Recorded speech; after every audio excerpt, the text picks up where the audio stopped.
Plasma panas berbentuk hampir bulat sempurna ini akan jadi tujuan pertamamu. Untuk sampai di sana, kamu harus menempuh jarak hampir 150 juta kilometer atau satu satuan astronomi. Ini sekitar 400 kali jarak bumi ke bulan.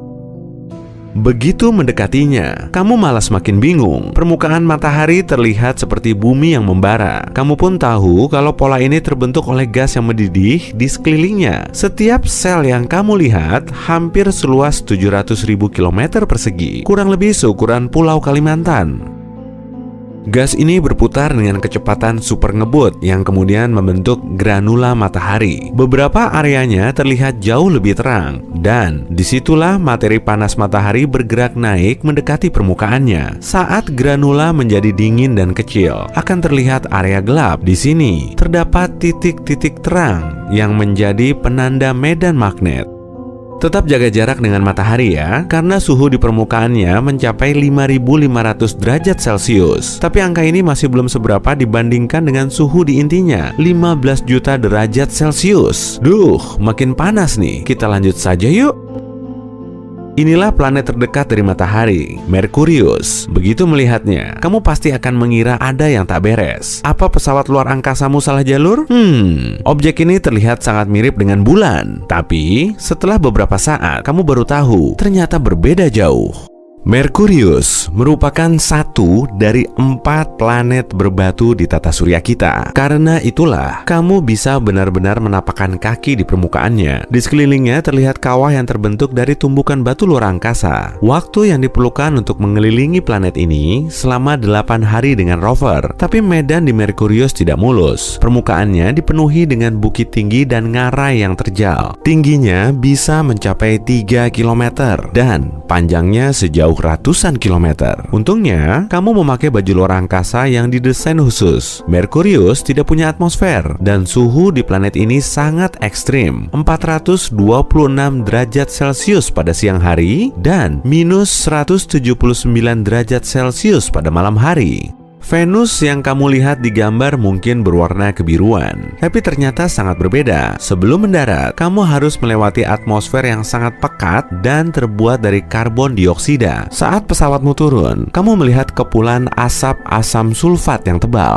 Kamu langsung tahu kalau permukaan Venus sebenarnya berwarna coklat kemerahan. Planet ini kering dan panas. Tekanannya 90 kali lebih kuat dari tekanan bumi. Kamu mendarat di daratan yang luas dan rata. 2/3 permukaan Venus berkontur seperti ini. Beberapa kilometer dari tempat pendaratanmu terdapat gunung api yang menjulang. Kemungkinan masih aktif sampai sekarang.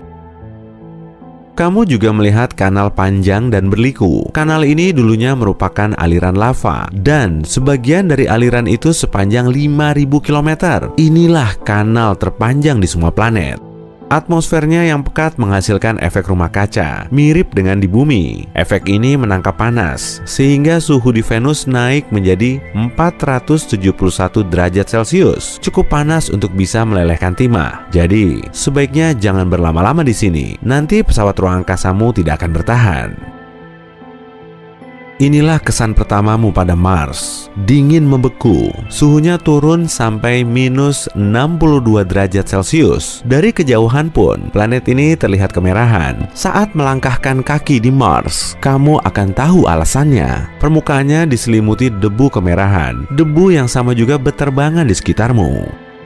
Sejauh mata memandang, terlihat juga rona warna emas, coklat, coklat keemasan, dan kehijauan. Semuanya tergantung dari mineral yang terdapat di tanahnya. Lapisan debunya juga punya beragam ukuran, sebagian besar setebal 2 meter. Permukaan planet ini berbatu dan diselimuti hamparan danau kering, kawah, gunung api, serta ngarai. Gunung tertinggi di tata surya kita, Olympus Mons, berada di Mars. Tingginya 2,5 kalinya Gunung Everest dan lebarnya kurang lebih sejauh jarak Jakarta sampai Madiun. Atmosfer Mars jauh lebih tipis dibanding bumi dan mengandung 95% karbon dioksida dan cuma 1% oksigen. Badai debu terkadang bergejolak di seluruh Mars, yang terdahsyat bahkan bisa dilihat dari bumi. Kamu mendekati planet terbesar di tata surya. Saking besarnya, diameter Jupiter di ekuatornya sepanjang 143.000 km dan bisa memuat 1.300 bumi. Suhunya juga sangat panas, 24.000 derajat Celcius di intinya.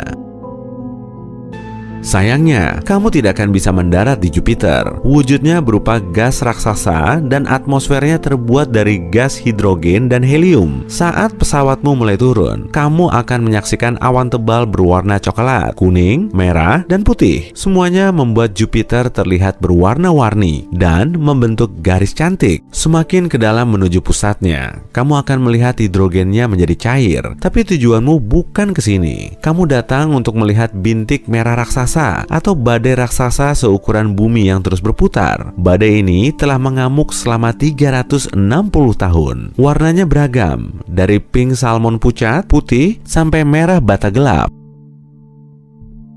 Sama halnya dengan di Jupiter, permukaan Saturnus juga tidak padat. Planet ini sebagian besar terbentuk oleh hidrogen dan helium. Selain itu, semakin ke dalam, suhu dan densitasnya akan menjadi berubah. Kalau kamu mau keluar dari pesawatmu, lalu menapakkan kaki di permukaan Saturnus, kamu akan langsung jatuh ke dalamnya. Dari atas, gas raksasa ini memang terlihat seperti punya permukaan. Bola berwarna coklat kekuningan ini terlihat padat dan dikelilingi lapisan-lapisan awan. Lapisan kasat mata terluarnya berupa awan amonia. Kemudian ada awan hidrosulfida dan lapisan terdalamnya terbuat dari awan air. Saat menikmati keindahan planet ini dari atas, kamu bisa melihat satu ciri yang paling terkenal, cincin keabu-abuan, krem, dan kecoklatan yang cantik. Kumpulan cincin ini terbuat dari gumpalan batu dan es. Kamu juga melihat sebagian dari 53 satelit yang dimiliki Saturnus. Titan adalah satelit beres dan terbesar Saturnus. Ukurannya 2 kali lebih besar dari bulan, bahkan Merkurius. Oke, dadah Saturnus. Tujuan kita berikutnya adalah bola es dan gas berwarna biru kehijauan. Uranus, si es raksasa ini mendapat warna cantiknya berkat pantulan sinar matahari di permukaannya. Uranus bukan planet yang padat, jadi kalau kamu tidak bisa mendarat tepat waktu, pesawatmu akan terbang melewati atmosfer atasnya, lalu tenggelam di pusatnya yang berwujud es cair.